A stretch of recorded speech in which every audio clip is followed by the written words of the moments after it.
مسلمانوں کی محبت اپنے نبی کے ساتھ ایسے ہی رہے، اگر مسلمانوں کی محبت قرآن کریم کے ساتھ ایسے ہی رہے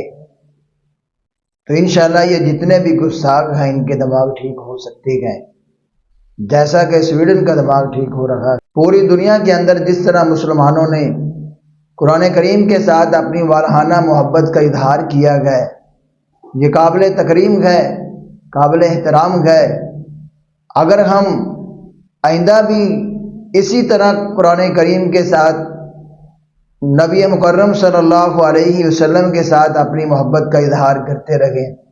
تو انشاءاللہ یہ جتنے بھی گستاخ لوگ ہیں، یہ جتنے بھی پیچھے بیٹھ کے دوسروں کو شہ دینے والے لوگ ہیں، ان کی طبیعتیں صاف ہو سکتی ہیں۔ سویڈن کی حکومت اس بات پہ مجبور ہو چکی ہے کہ وہ سوچے کہ اپنے قوانین کے اندر